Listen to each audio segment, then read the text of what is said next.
what was so refreshing about the way he wrote this novel was his absolute candid honesty about every tumultuous, radical endeavor that he went through, and he held nothing back. He pulled no punches. And I think whenever you're presented with an opportunity to do a movie, you look for that kind of honesty in a lead character and a storyline. And he was unapologetic about his actions and about his lust for wealth and his lust for consuming everything around him. And that's just a basis for a great character and a great story. And also, of course, the fact that he ultimately had to pay the price is really something that makes for a great movie.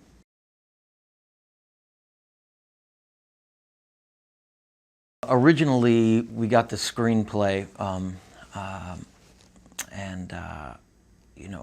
I just fell in love with this character. I really wanted to do this movie, and Scorsese was very much interested in doing the project.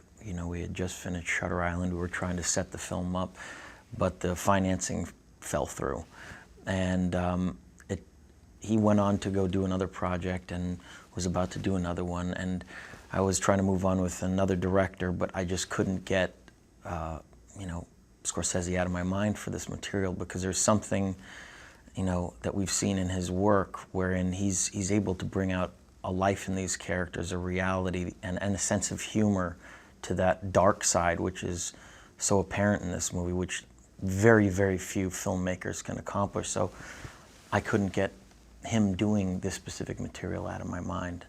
And Terry Winter's script had so much humor in it, and in a lot of ways I remember him telling me about Goodfellas being, almost a dark comedy. That was his original intent with that film, and this lent itself to that, that style of filmmaking. So I reapproached him and I said, look, we have these great partners in Red Granite with Joey and Reza, who are not only financiers but collaborators, and they essentially, they want to give us free rein to explore that dark side and not do a sort of G-rated version of this movie, and they want to, give us the budget to sort of show the epic expanse of this world in the 90s in America. And this is one of those rare times in our careers where we're going to be able to do what we want. And I'd encourage you, to try to take another shot at looking at this. And so he did, and luckily we got to make the movie. And it is one of those rare experiences where, the artists get really free creative control of what they did, and that was the attitude of making this movie. And I wish more movies were like that.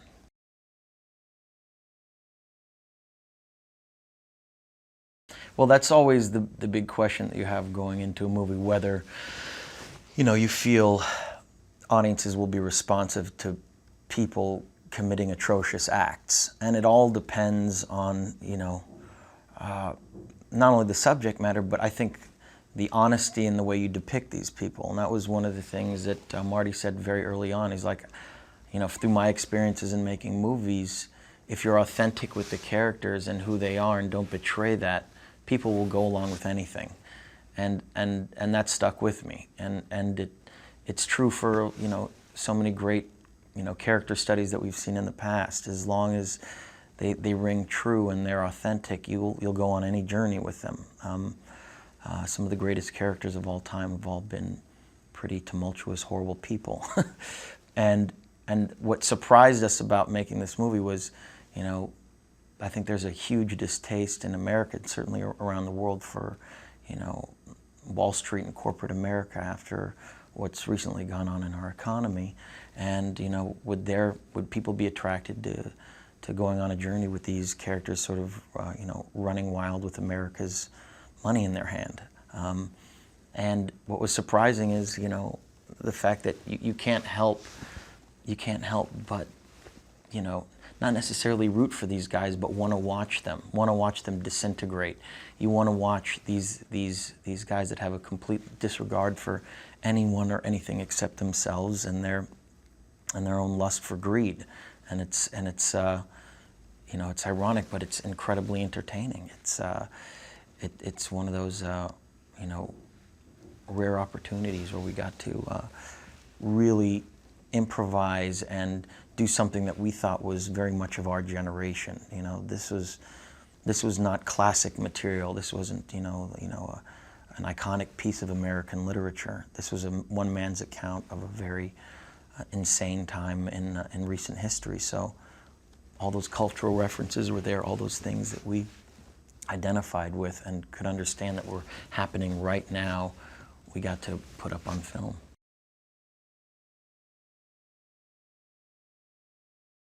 One of the references that I had was, Caligula, the film Caligula. It was a massive orgy of wealth and drugs and a group of people that really wanted to, succeed at any cost. But there have been films in the past like Boiler Room or Wall Street, but this had this sort of a sense of humor that I don't think had ever been put up on film before. And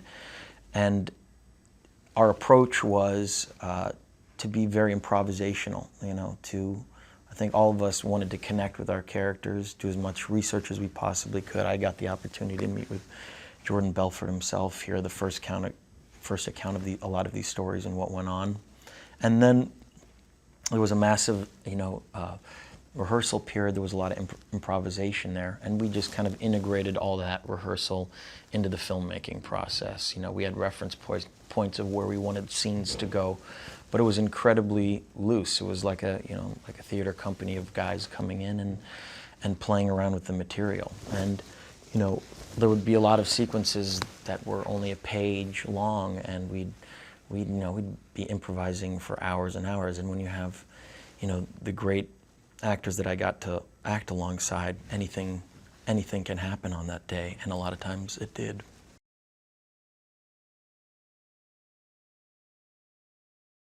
What's going to be surprising is the humor, the dark humor of this movie, but no Scorsese movie is ever going to, not have that dark side too, and the exploration into, the depths of who these people are and the unraveling of those characters.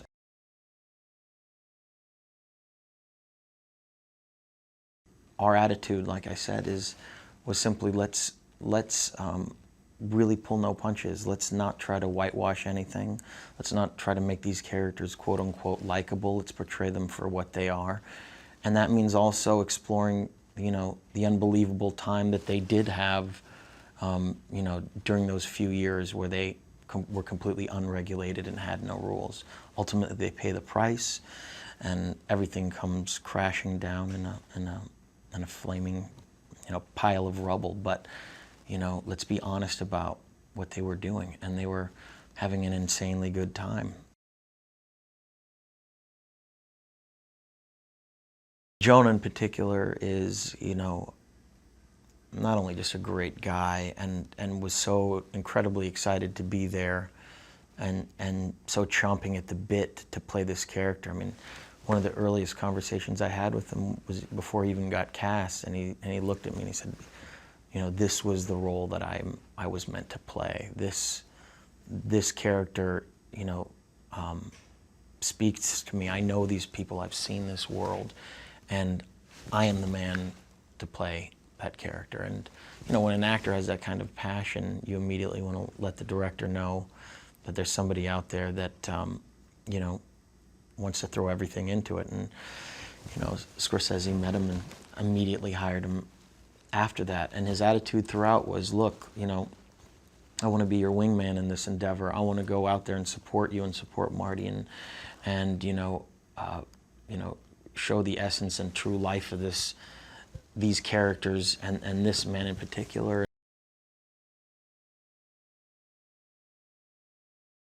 It was an amazing experience for all of us because, I've traditionally worked on a lot of movies that,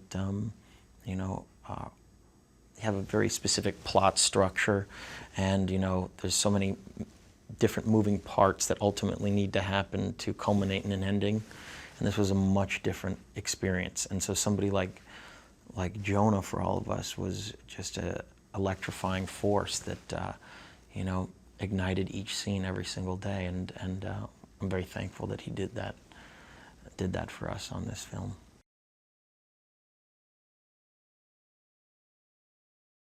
There will be moments in this movie where people will be shocked and appalled by some of the activity, but you get wrapped up in this world, and that's what we wanted to do. We wanted to bring people, you know, into a time period that was wild and rampant, without regulations and without rules, and, you know, envelop you in that world to the point where you almost become desensitized to the debauchery, and I think we accomplished that.